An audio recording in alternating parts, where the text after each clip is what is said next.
Shepnaz Podcast begins now.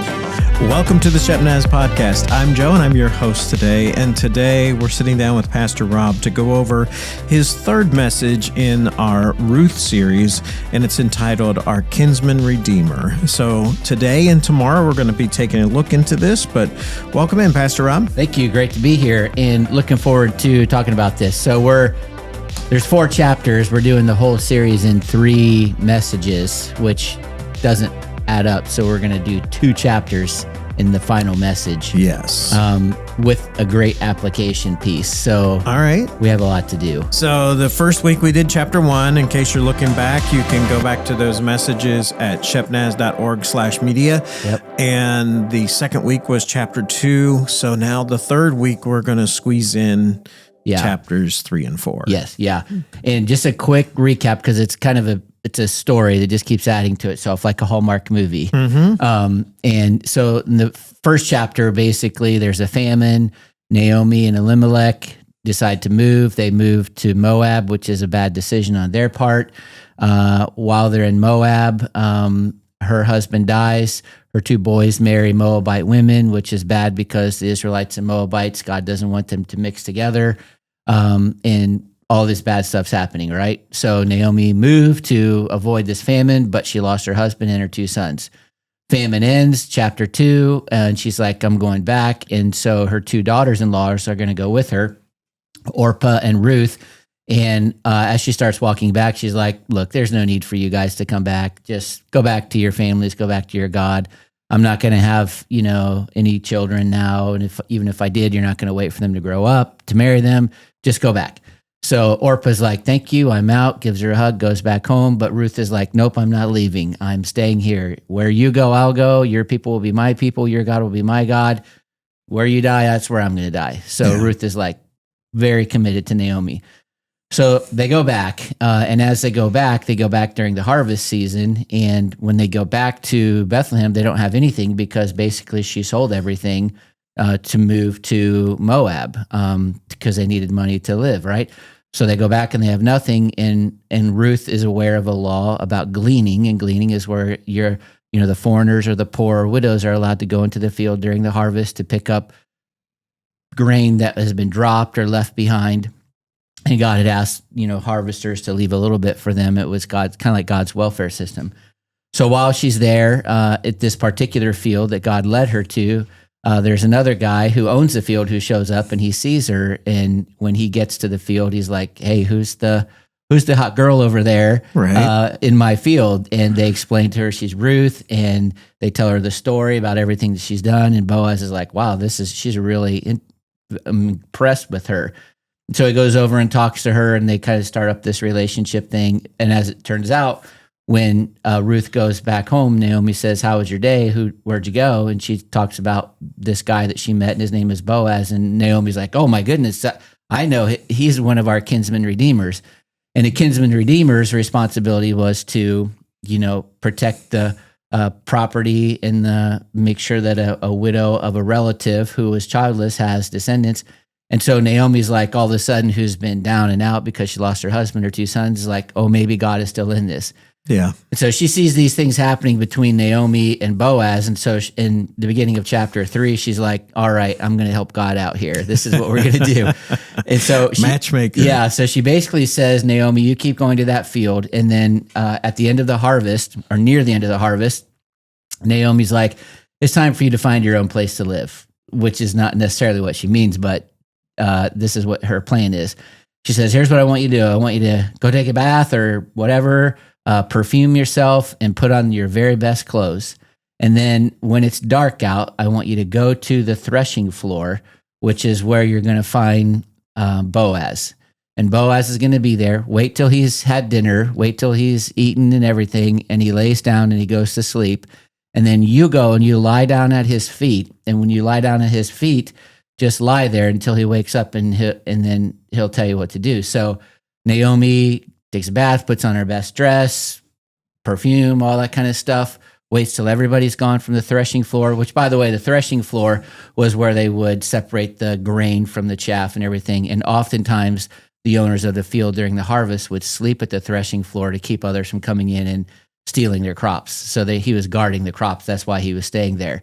And Naomi's like, wait till it's dark, and it sounds like, every person's dream, who's a teenager. Your parents are saying, wait till it's dark. No one can see you. Go and sleep with this guy, whatever.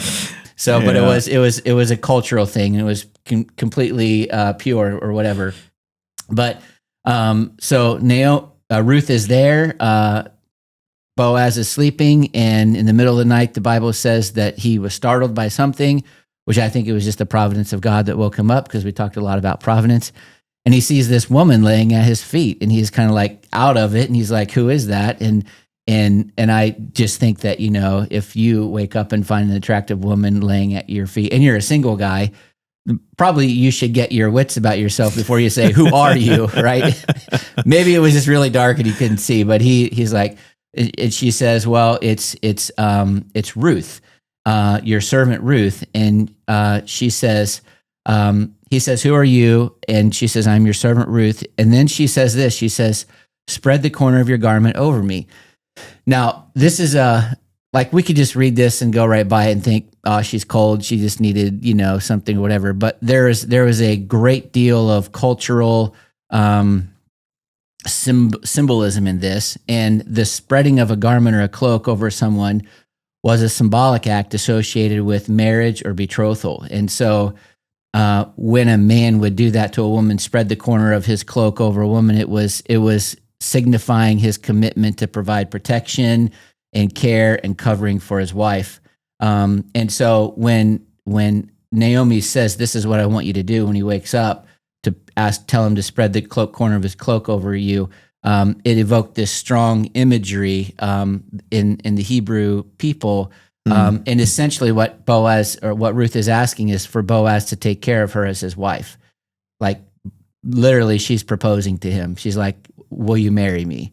And it seems so awkward that in the Old Testament, there are so many things that women didn't have the rights to do, but this was a culturally appropriate thing for her to do, to ask him to basically marry her.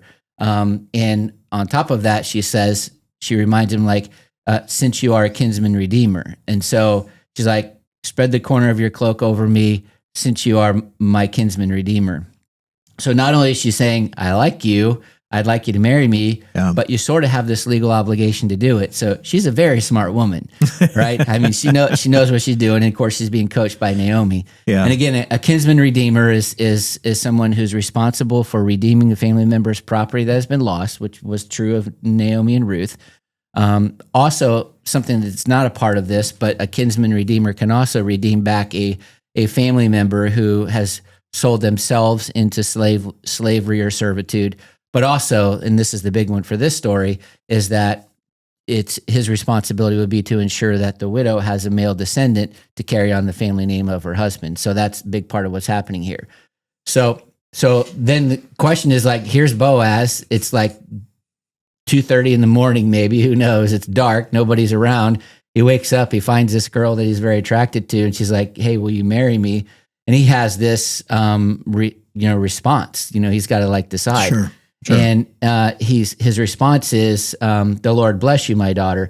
And sometimes in the church, people say bless you, and it's kind of a condescending thing, like bless their little heart, like, right.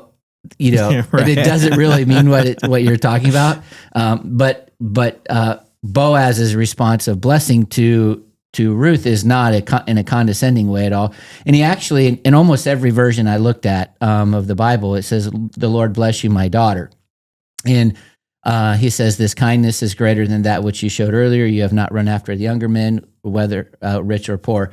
And so I was kind of like, this kind of bugs me that he called her daughter and she's asking him to marry her. So that's a little bit weird. So what's the deal with that? So I was kind of looking up the Hebrew, and this daughter in Hebrew refers to a woman of marriage age. And so in this context, the way Boaz is using it, he's basically saying, you're a woman of marriage age, bless you, available woman is kind of what he's saying. Almost like maiden is a term that maybe we've used in the past. Yeah.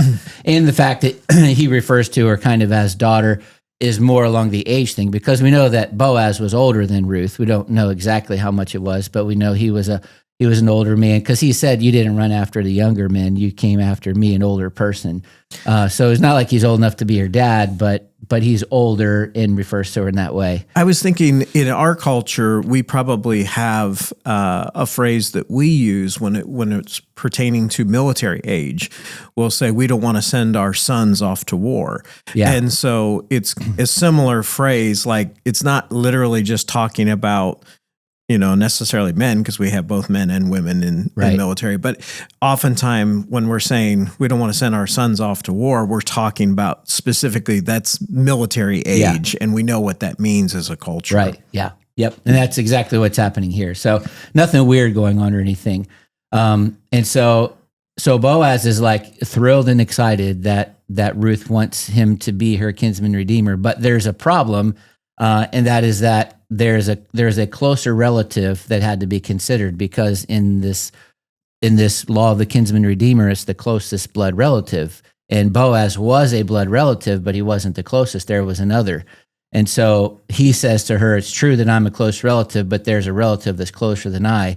And I think that's interesting that Boaz is like, I'm stricken by this girl. I like her. I want to marry her.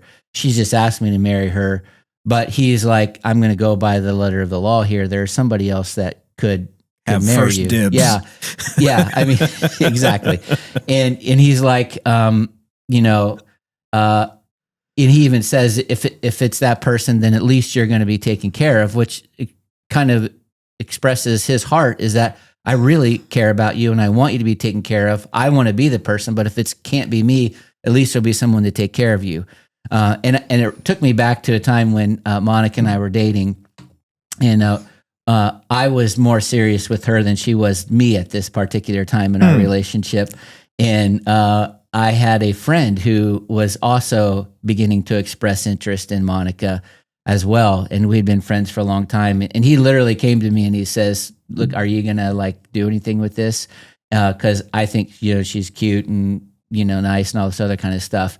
And I said to him, "Listen, we'll never be friends again, and I will hurt you seriously and make it look like an accident if you even look at her sideways." Because I was like, this is the one I'm in this process of doing that. Right. And so I think about Boaz had way more character than I did.